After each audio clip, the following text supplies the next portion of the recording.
नमस्कार। आज हम एक ऐसे विषय की गहराई में उतर रहे हैं जो हमारी रोजमर्रा की तकनीक से लेकर वैश्विक शक्ति संतुलन तक हर जगह अपनी छाप छोड़ रहा है। जी दुर्लभ मृदा तत्व यानी रेयर अर्थ एलिमेंट्स। बिल्कुल। कहते हैं ना, हर चमकती चीज सोना नहीं होती और हर तकनीकी प्रगति बिना कीमत के नहीं आती। जी ये बात आज की हमारी चर्चा पर बिल्कुल फिट बैठती है ना? बिल्कुल सही कहा। यूपीएससी की तैयारी कर रहे अभ्यर्थियों के लिए ये विषय अहम है, बहुत ज्यादा, क्योंकि ये विज्ञान, प्रौद्योगिकी, पर्यावरण और अंतर्राष्ट्रीय संबंधों के कई पहलुओं को जोड़ता है। जी, ये इंटरलिंकेज बहुत महत्वपूर्ण है। और जो लोग भी दुनिया में क्या चल रहा है ये जानने में रुचि रखते हैं, उनके लिए भी ये समझना जरूरी है। आज का हमारा विश्लेषण द प्रिंट में प्रकाशित एक विस्तृत लेख पर आधारित है। हाँ, वो लेख काफी जानकारी देता है इस पर। तो हुआ ये है कि पिछले कुछ समय से चीन और अमेरिका के बीच तनाव थोड़ा बढ़ गया है, खासकर जब चीन ने दुर्लभ मृदा तत्वों से बनी चीजों के निर्यात पर कुछ प्रतिबंध लगाने के संकेत दिए। हाँ, ये रेयर अर्थ्स, ये बहुत क्रिटिकल है। बिल्कुल, ये वही तत्व हैं जो इलेक्ट्रिक गाड़ियों, मिसाइलों, पवन चक्कियों और यहाँ तक कि कंप्यूटर चिप बनाने वाली मशीनों तक हर आधुनिक तकनीक की जान है। और इसके जवाब में अमेरिकी राष्ट्रपति ने भारी टैरिफ लगाने की बात कही। हाँ, और यहाँ तक कि चीनी राष्ट्रपति के साथ होने वाली बैठक रद्द करने की भी। तो आज हम समझेंगे कि आखिर इन महत्वपूर्ण खनिजों पर चीन का लगभग एकाधिकार, एक तरह से मोनोपोली, कैसे कायम हुई। तो ये एक बड़ा सवाल है। और इस कहानी में अमेरिका की और अनजाने में ही सही भारत की क्या भूमिका रही, और फिर इस पूरी तरक्की की वो कौन सी अनदेखी मानवीय और पर्यावरणीय कीमत है जो चुकानी पड़ी है। कीमत तो चुकानी पड़ी है। चलिए इस पूरे मामले की तह तक चलते हैं। बिल्कुल, इसको खोलते हैं परत दर परत। और देखिए, शुरुआत में ही एक चौंकाने वाली बात सामने आती है। क्या? कि चीन का यह एकाधिकार काफी हद तक अमेरिका की अपनी नीतियों का नतीजा है। हाँ, ये सुनने में थोड़ा अजीब लगता है, लेकिन इसमें सच्चाई है। और जैसा मैंने कहा, भारत का भी इसमें एक, कह सकते हैं, अप्रत्यक्ष योगदान रहा। पत्रकार जस्टिन रॉलेट के शोध के अनुसार ये 17 तत्व अपने नाम, दुर्लभ मृदा के उलट पृथ्वी पर उतने दुर्लभ है नहीं। नहीं, बिल्कुल नहीं। ये नाम थोड़ा मिसलीडिंग है। हाँ, लेकिन कुछ गलत फैसलों और नजरअंदाजी ने इन्हें आज एक बड़े भू राजनीतिक और आर्थिक संकट का केंद्र बना दिया। बिल्कुल। इन तत्वों की जो रणनीतिक अहमियत है वो शीत युद्ध के दौरान साफ हुई, खासकर 1950 के दशक में। अच्छा, 1950 में? हाँ, देखिए, द्वितीय विश्व युद्ध के बाद हवाई जहाजों की तकनीक, खासकर जेट इंजन, एक सीमा तक पहुंच गए थे। उन्हें बहुत ज्यादा तापमान झेलना पड़ता था। और तब जो मिश्र धातुएं इस्तेमाल होती थी, जैसे टंगस्टन, आयरन वगैरह, वो भारी थीं, उनमें जंग लगने का खतरा था और वे ज्यादा गर्मी में स्टेबल नहीं रहती थी, अस्थिर हो जाती थी। बिल्कुल। यहीं पर दुर्लभ मृदा तत्वों से बने हल्के, मजबूत और गर्मी सहने वाले मिश्र धातुओं ने, आप कह सकते हैं, क्रांति ला दी। हाँ, और सिर्फ जेट इंजन ही क्यों, इनका इस्तेमाल तो फिर रडार सिस्टम, बेहतर बैटरी, शक्तिशाली चुंबक, रंगीन television screen, computer hard drive, list लंबी है। हाँ, अनगिनत चीजों में होने लगा।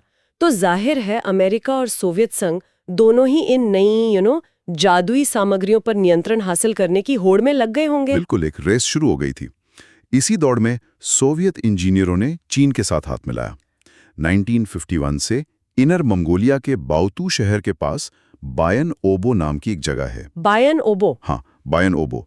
वहां लौह एरस्क के साथ मिलने वाले दुर्लभ मृदा खनिजों के खनन और प्रसंस्करण में सहयोग शुरू हुआ, सोवियत संघ और चीन के बीच। जी, लेकिन कुछ ही सालों में 1956 तक आते आते चीन को लगने लगा कि सोवियत संघ परमाणु तकनीक देने में थोड़ी आनाकानी कर रहा है। अच्छा। इसलिए चीन ने पेकिंग विश्वविद्यालय के जाने माने रसायन शास्त्री थे शू ग्वांगशियान, उनके नेतृत्व में अपना खुद का दुर्लभ मृदा कार्यक्रम तेज कर दिया। चीन ने अपना रास्ता बनाना शुरू कर दिया। हाँ, आत्मनिर्भर होने की तरफ। और लगभग उसी समय अमेरिका मदद के लिए भारत की तरफ देख रहा था। जी। भूगोलवेत्ता जूली क्लिंगर का जो शोध है दुर्लभ मृदा पर, वो काफी महत्वपूर्ण है।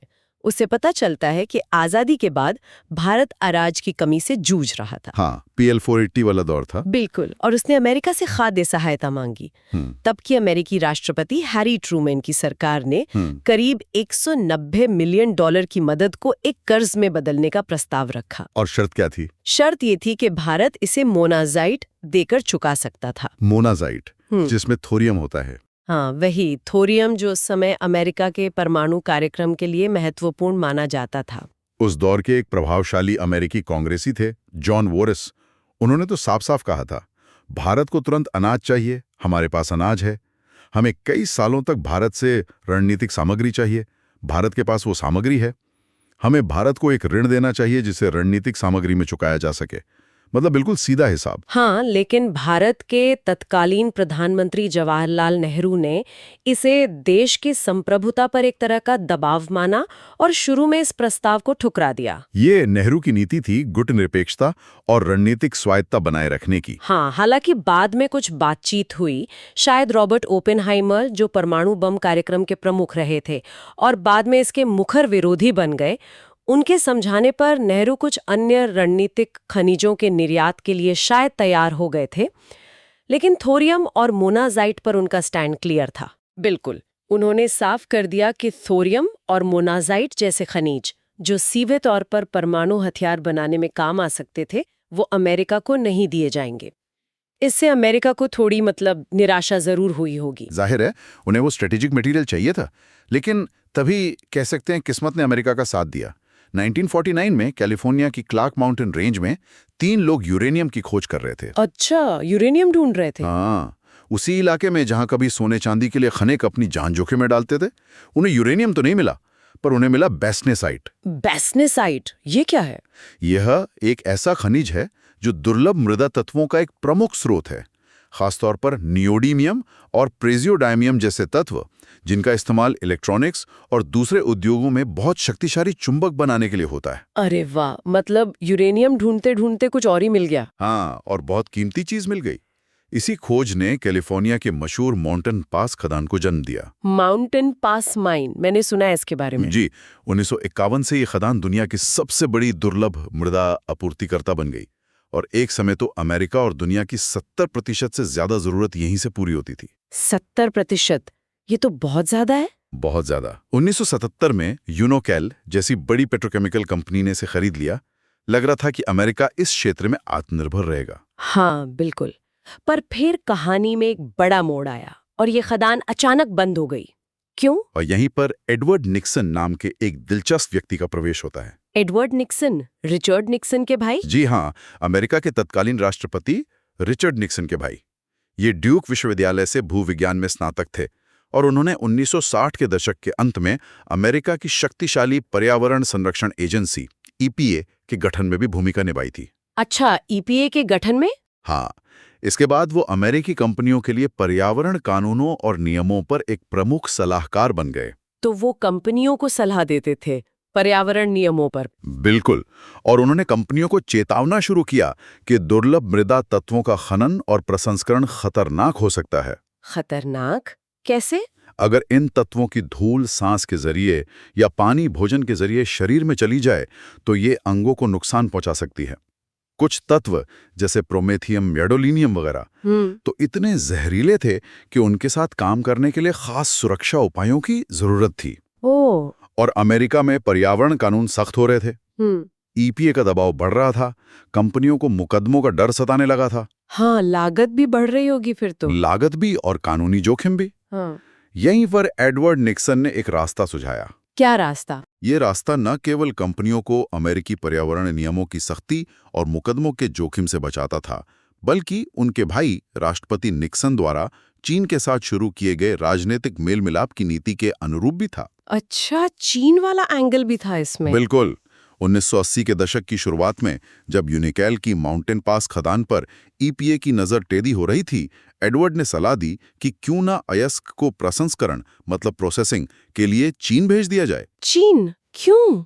आपको समझना होगा कि अयस्क से दुर्लभ मृदा तत्वों को निकालने और शुद्ध करने की प्रक्रिया में अक्सर खतरनाक एसिड और रसायनों का इस्तेमाल होता है और इसमें थोरियम जैसे रेडियोधर्मी उप उत्पाद भी निकल सकते हैं। हाँ, ये तो खतरनाक है। और चीन में उस समय ऐसे सख्त पर्यावरणीय नियम नहीं थे, लेबर भी सस्ती थी। ये तो गजब की तरकीब थी। मतलब अमेरिकी कंपनियां खुदाई करके कच्चा माल निकालें और सिरदर्द वाला काम यानी प्रोसेसिंग चीन भेज दें, जहां नियम ढीले थे और मजदूरी भी सस्ती। बिल्कुल। एडवर्ड की कंपनियों ने बाद में चुंबक बनाने का काम भी चीन में शिफ्ट करवाने और फिर तैयार माल वापस अमेरिका आयात करने की व्यवस्था भी कर दी। पूरी सप्लाई चेन ही एक तरह से चीन को सौंप दें। हाँ, कुछ समय के लिए तो ये सबको फायदे का सौदा लगा।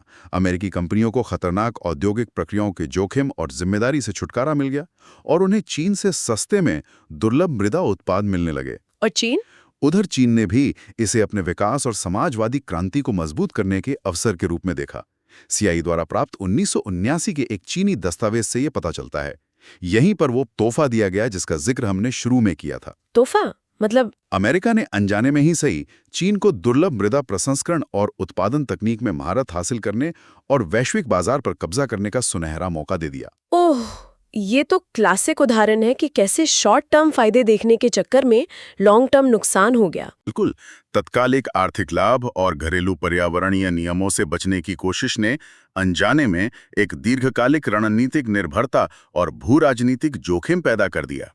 लेकिन इस तथाकथित जादुई व्यवस्था और व्यापारिक सफलता की एक भयानक कीमत चुकानी पड़ी। हाँ, और वो कीमत चुकाई चीन के इनर मंगोलिया प्रांत के बाओतू शहर और उसके आसपास रहने वाले आम लोगों ने। बाओतू, जहां वो बायन ओबो खदान है। जी, वहाँ एक बाओगैंग टेलिंग्स डैम है। ये असल में एक विशाल कृत्रिम झील है जहां खनिजों को साफ करने के बाद बचा हुआ लाखों लीटर खतरनाक औद्योगिक कचरा जमा किया जाता था। कचरा? कैसा कचरा? इसमें रेडियोधर्मी घोल मतलब रेडियो एक्टिव स्लरी भी शामिल है। ये जल्द ही एक पर्यावरणीय आपदा का प्रतीक बन गया। जूली क्लिंगर ने रिकॉर्ड किया कि इसमें 200 मिलियन लीटर से ज्यादा रेडियोधर्मी कचरा जमा हो गया था। 200 मिलियन लीटर? और रेडियोधर्मी क्यों? क्योंकि अयस्क में अक्सर थोरियम और यूरेनियम जैसे तत्वों के अंश होते हैं जो प्रोसेसिंग के बाद कचरे में जमा हो जाते हैं। हे भगवान, इसका लोगों की सेहत पर क्या असर पड़ा? बहुत बुरा। बातू के कारखानों में काम करने वाली महिला मजदूरों पर जब डॉक्टरों ने अध्ययन किया तो पाया कि उनमें गर्भावस्था के दौरान जटिलताएं बहुत ज्यादा थीं। और बच्चे? उनके बच्चों में जन्मजात शारीरिक विकृतियों की दर भी खतरनाक रूप से बढ़ी हुई थी। 1990 के दशक से फेफड़ों और श्वसन तंत्र के कैंसर के मामलों में बढ़ोतरी की चिंताजनक सबूत भी सामने आने लगे। ये तो बहुत ही भयानक है। क्या मीडिया में ये बातें आईं? सोचिए, स्थिति इतनी गंभीर थी कि स्थानीय पत्रकारों ने भी सरकारी नाराजगी का खतरा उठाकर इस बारे में लिखना शुरू कर दिया। ली ग्वांगशू नाम के एक पत्रकार ने लिखा था। क्या लिखा था उन्होंने? उन्होंने लिखा, डैम के आसपास भेड़ों के दांत अजीब तरह से लंबे हो रहे हैं, गांव वाले कैंसर से मर रहे हैं और ये जो कभी सब्जियों का उपजाऊ बाग हुआ करता था अब एक ऐसी बंजर जमीन बन गया है जहां बीज उगते नहीं और पानी पिया नहीं जा सकता। ये सुनकर तो रोंगटे खड़े हो जाते हैं। मतलब पूरी इकोलॉजी ही तबाह हो गई। बिल्कुल। स्थानीय निवासियों, खासकर वहां सदियों से रहने वाले मंगोलियाई चरवाहों ने भी अपनी आवाज उठाई। एक स्थानीय खानाबदोश ने क्लिंगर को बताया था कि बायानोबो को मंगोलियाई लोग एक पवित्र पर्वत मानते थे।